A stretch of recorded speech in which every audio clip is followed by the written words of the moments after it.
ಕೈಯಾಗ ಇಟ್ಕೊಂಡ್ರಿ ಬೇಕಾದ್ರೆ ನೀವು ಹಾಕೊಳ್ಳ ಬೇಡ್ರಿ ಸಾಕು ಕೈಯಾಗ ಇಟ್ಕೊಳ್ಳಿ ಕೇಳಿಸುತ್ತೆ.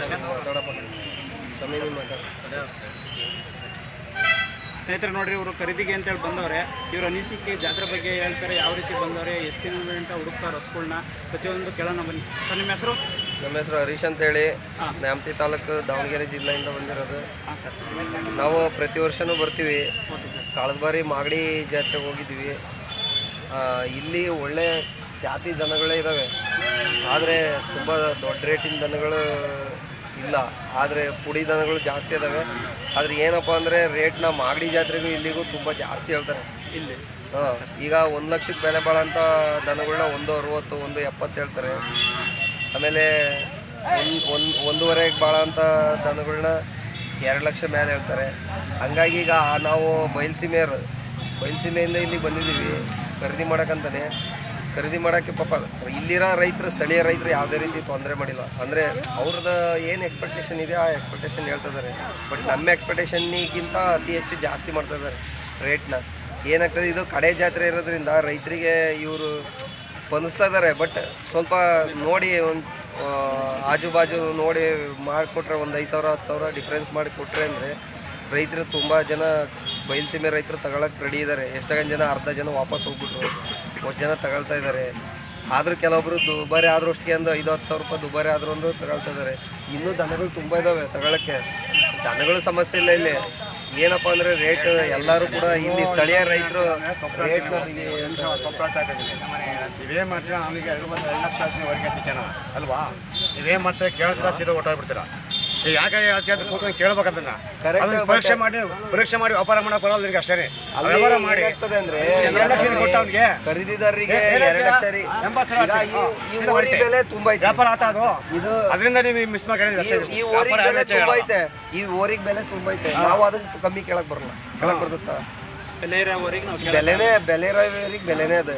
ಬಟ್ ಬೆಲೆ ಇಲ್ದವು ಈಗ 1 ಲಕ್ಷ ಬಾಳವಕ್ಕೆ 1.5 ಲಕ್ಷ ಖರೀದಿ ಹೇಳಿದಾಗ ಹೆಂಗ್ ಕೇಳ್ತಾರೆ? ಚರ್ಚೆ ಮಾಡ್ಬೋದು ಅಂತ. ಹಂಗಾಗಿ ಗೊಂದಲದಲ್ಲಿ ಇದಾರೆ. ಬಿಟ್ಟರೆ ಖರೀದಿದಾರರು ತುಂಬಾ ಜನ ಇದಾರೆ, ದನಗಳು ತುಂಬಾ ಇದಾವೆ. ಜಾತ್ರೆ ತುಂಬಾ ಚೆನ್ನಾಗಿದೆ. ಜಾತ್ರೆ ಬಗ್ಗೆ ಮಾತಾಡ್ಲಿಕ್ಕೆ ನಾವು ರೆಡಿ ಇಲ್ಲ. ಸ್ಥಳೀಯ ರೈತರು ಸ್ವಲ್ಪ ಸ್ಪಂದಿಸಿದ ಅಂದ್ರೆ ನಿಜವಾಗ್ಲೂ ಎಷ್ಟೊಂದು ದನ ಖರೀದಿ ಮಾಡ್ಕೊಂಡು ಬಯಲುಸೀಮೆ ಕಡೆ ತಗೊಂಡು ಹೋಗಕ್ಕೆ ರೆಡಿ ಇದಾರೆ ಜನ. ದಯವಿಟ್ಟು ಅದಕ್ಕೆ ಸಾಧ್ಯವಾದಷ್ಟು ಇಲ್ಲಿರೋ ಸ್ಥಳೀಯ ರೈತರು ಸ್ಪಂದಿಸ್ಬೇಕು ಅನ್ನೋದು ನಮ್ಮ ಅನಿಸಿಕೆ. ಹೌದು, ಉಳುಮೆಗೋಸ್ಕರ ಇದು ನಾವು ವ್ಯವಹಾರ ಮಾಡಲಿಕ್ಕೋಸ್ಕರ ತಗೊಳಕ್ ಬಂದಿಲ್ಲ. ನಾವು ಇಲ್ಲಿಂದ ತಗೊಂಡೋಗಿ ನಮ್ಮದು ಕಪ್ಪು ಭೂಮಿ, ನಮ್ಮ ಸೈಡ್ ಕಪ್ಪು ಭೂಮಿ ಇದೆ, ಕೆಂಪು ಇದೆ. ಕಪ್ಪು ಭೂಮಿಲಿ ದನ ಈ ಜಾತಿ ದನ ಅಷ್ಟೇ ಸದೃಢವಾಗಿ ದುಡಿಯೋದು. ಇಂಥ ದನ ದುಡಿಯಲ್ಲ ಕಪ್ಪು ಭೂಮಿಲಿ. ಹಂಗಾಗಿ ನಾವು ಅಪೇಕ್ಷೆ ಮೇರೆಗೆ ಇಲ್ಲಿ ಬಂದಿರೋದು. ಚೋಳೂರು, ಮಾಗಡಿ, ಇಲ್ಲಿ ಏನು ಸುತ್ತಮುತ್ತ ನಡೀತಲ್ಲ ತುಮಕೂರು ಭಾಗದಲ್ಲಿ ಈ ಜಾತ್ರೆಗೆ ಬಂದಿರೋ ಉದ್ದೇಶ ಏನಪ್ಪ ಅಂದರೆ ಇಲ್ಲಿ ಒಳ್ಳೆ ದನಗಳು ಸಿಗ್ತದೆ, ಆಮೇಲೆ ಒಳ್ಳೆ ಜಾತಿ ದನಗಳು ಇದ್ದಾವೆ. ಆದರೆ ರೇಟಲ್ಲಿ ಒಂದು ಸ್ವಲ್ಪ ಸ್ಥಳೀಯ ರೈತರು ಸ್ಪಂದಿಸಿದೆ ಅಂದರೆ ನಿಜವಾಗ್ಲೂ ಹೇಳ್ತೀನಿ ತುಂಬ ಖರೀದಿ. ರೇಟ್ ಯಾರು ಹೆಚ್ಚು ಹೇಳಲ್ಲ, ನೀವು ಸರಿಯಾಗಿ ಕೇಳಲ್ಲ ಅಷ್ಟೇ. 50,000 ಕೋರಿ ಕೇಳ್ತಾರಲ್ಲ, ಸರಿ ನೀವು ಕೇಳೋದು 50,000 ಅಲ್ಲಲ್ಲ ಇರಲಿ. ಹಳ್ಳಿಕಾರ್ರೆ ಈಗ 2 4 ಕರಗಳು 6 ಕರಗಳಿಗೆ ತುಂಬ ಎಕ್ಸ್ಪೆಕ್ಟೇಷನ್ ಮಾಡೇ ಬಂದಿರೋದು ನಾವು ಇಲ್ಲಿಗೆ. ಯಾಕೆಂದ್ರೆ ನಾವು ಇಲ್ಲಿಂದ 1 ಟೈಮ್ ತೊಗೊಂಡೋದ್ರೆ ಮಿನಿಮಮ್ 2-3 ವರ್ಷ ಹೊಲದಲ್ಲಿ ಅದರಲ್ಲಿ ಉಳುಮೆ ಮಾಡಿ ಅದಾದ ನಂತರ ಅದು ಕಡೆಯಲ್ಲಿ ಬಂದಾಗ ಮಾರೋದು ನಾವು. ಬರೀ ವ್ಯಾವಹಾರಿಕ ದೃಷ್ಟಿಯಿಂದ ಇಲ್ಲಿ ಬಂದಿಲ್ಲ, ಉಳುಮೆಗೆ ಅಂತ ಉದ್ದೇಶಕ್ಕೆ. ಯಾಕೆಂದರೆ ಈಗ ಆಲ್ರೆಡಿ ಎಲ್ಲ ಟ್ಯಾಕ್ಟ್ರ್ ಮತ್ತೊಂದು ಇರೋದ್ರಿಂದ ಕಪ್ಪು ಭೂಮಿಲಿ ಟ್ಯಾಕ್ಟ್ರು ನಡೆಯಲ್ಲ. ಕೆಂಪು ಭೂಮಿಲಿ ಅಷ್ಟೇ ಟ್ಯಾಕ್ಟ್ರ್ ನಡೀತದೆ. ಮಳೆ ಬಂತು ಅಂದರೆ ಕಪ್ಪು ಭೂಮಿಲಿ ಎತ್ತಿನ ಮುಖಾಂತರ ಬೆಳೆದಂಥ ಬೆಳೆನೇ ಸಂಪೂರ್ಣ ಬರೋದು ರೈತರಿಗೆ. ಅದೇ ಟ್ಯಾಕ್ಟ್ರಲ್ಲಿ ಹೋದೆ ಅಂದರೆ ಆ ಟ್ಯಾಕ್ಟ್ರ್ ವೀಲ್ ಹೋದಂಥ ಗಾಲೆ ಹೋದಂಥ ದಾರಿಲಿ ಆ ಸಾಲು ಬೆಳೆಯೋದೇ ಇಲ್ಲ, ಹುಟ್ಟೋದೇ ಇಲ್ಲ. ಸರ್ ಇಲ್ಲ, ತುಂಬ ಒಳ್ಳೆ ಮಾತು ಹೇಳಿರಿ. ಎಲ್ಲ ರೈತರುಗಳು ಬರೋ ಟ್ಯಾಕ್ಟ್ರ್ ಮೇಲೆ ಅವಲಂಬಿತವಾಗಿದ್ದಾರೆ. ನೀವೇ ನಾನು ಕೇಳಿದ್ಕೆ ನಾವು ಇದು ಹಸುವಲ್ಲಿ ಉಳುಮೆ ಮಾಡಿ ನಾವು ಇದು ಮಾಡ್ತೀವಿ ಅಂತ ನೀವೇ ಸರ್ ಆ ಬೆಳೆಯೋ ಉದ್ದೇಶಕ್ಕೋಸ್ಕರನೇ ಬಂದಿರೋದು ನಾವು. ಆದರೆ ಇಲ್ಲಿ ಸ್ಥಳೀಯ ರೈತರು ಒಂದು ಸ್ವಲ್ಪ ಸ್ಪಂದಿಸಿದ್ರೆ ಅಂದರೆ ಈಗ ಅವರಿಗೂ ಅವರು ಕೂಡ ಖರೀದಿ ಮಾಡೇ ತಂದಿರ್ತಾರೆ. ಆದರೆ ಅವರಿಗೆ ಇಲ್ಲೇ ಇರ್ತಾರೆ ನೋಡಿ. ನಾವು ಇಲ್ಲಿಂದ ಅಲ್ಲಿಗೆ ತೊಗೊಂಡು ಹೋಗುವಾಗ ನಮ್ಮ ಸೀಮೆಗೆ ತೊಗೊಂಡೋದಾಗ ಇಲ್ಲಿಂದ 5-6 ಸಾವಿರ ರೂಪಾಯಿ ಮೇಲೆ ಬರ್ತದೆ ಬಾಡಿಗೆ ಒಂದು ಜೊತೆ ಎತ್ತಿಗೆ. ಮತ್ತು ನಮ್ಮ ಖರ್ಚು ಅದೆಲ್ಲ ಲೆಕ್ಕ ಮಾಡಿದರೆ ಒಂದು ಜೊತೆ ಎತ್ತು ತೊಗೊಂಡ್ರೆ ನಾವು ಉದಾಹರಣೆ 1 ಲಕ್ಷಕ್ಕೆ ತೊಗೊಂಡ್ರೆ 1,10,000 ರೂಪಾಯಿ ಅಲ್ಲಿಗೆ ಹೋಗಿ ಮುಟ್ಟೋದಕ್ಕೆ ಆಗಿರ್ತದೆ ಅದ್ರ ವ್ಯಾಲ್ಯೂ.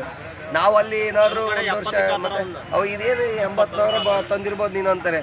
ಅವಾಗ ಮನಸ್ಸಿಗೆ ತುಂಬ ನೋವಾಗ್ತದೆ. ಯಾಕೆಂದರೆ ಇಲ್ಲಿ ಇರೋ ವಾತಾವರಣ ಅವ್ರಿಗೆ ಗೊತ್ತಿರಲ್ಲ ವಾಸ್ತವತೆಯಲ್ಲಿ. ಹಂಗಾಗಿ ಇಲ್ಲಿ ಸ್ಥಳೀಯ ರೈತರಿಗೆ ನಾವು ಮನವಿ ಮಾಡ್ಕೊಳ್ಳೋದು ಏನಪ್ಪ ಅಂದರೆ ಅವ್ರೇನೇನು ತುಂಬ ಲಾಭ ಎಕ್ಸ್ಪೆಕ್ಟ್ ಮಾಡಿದೆ ಒಂದು ಅವರೇಜಲ್ಲಿ ಲಾಭ ತಗೊಂಡು ಈಗ ಬಂದಿರೋಂಥ ರೈತಿಗೆ ಸಾಕಿಸ್ಬೇಕು ಅನ್ನೋದು ನಮ್ಮ ಅನಿಸಿಕೆ. ನಿನ್ನೆ ಬಂದಿರೋ ನೀವು ಇವತ್ತು ಬಂದಿದ್ದೀರಾ? ನಾವು ನಿನ್ನೆ ಬೆಳಗ್ಗೆ 6:30 ಬಂದಿದ್ದೀವಿ. ಏನ್ರಲ್ಲಿ ಬಂದಿದ್ದು ನೀವು? ನಾವು ಬಸ್ಸಲ್ಲಿ ಬಂದಿದ್ದೀವಿ. ಊಟದ ವ್ಯವಸ್ಥೆ ಏನಿಲ್ಲ, ಹೋಟೆಲಲ್ಲಿ ಊಟ ಮಾಡ್ತೀವಿ.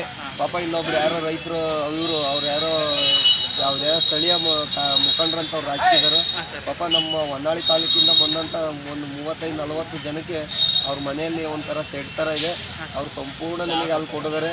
ನೀರು, ಟಾಯ್ಲೆಟ್ ವ್ಯವಸ್ಥೆ, ಆಮೇಲೆ ಚಾರ್ಜ್ ಹಾಕೊಳ್ಳೋಕ್ಕೆ ಎಲ್ಲದಕ್ಕೂ ಸಂಪೂರ್ಣ ಅವ್ರು ವ್ಯವಸ್ಥೆ ಮಾಡಿದ್ದಾರೆ. ಅವರಿಗೆ ನಮ್ಮ ವೈಯಕ್ತಿಕವಾಗಿ ನಮ್ಮೆಲ್ಲರ ಪರವಾಗಿ ಹೊನ್ನಾಳಿ ತಾಲೂಕಿಂದ ಬಂದಂಥ ಎಲ್ಲರ ಪರವಾಗಿ ಅವ್ರಿಗೆ ಧನ್ಯವಾದವನ್ನು ತಿಳಿಸೋಕ್ಕೆ ಇಷ್ಟಪಡ್ತೀವಿ.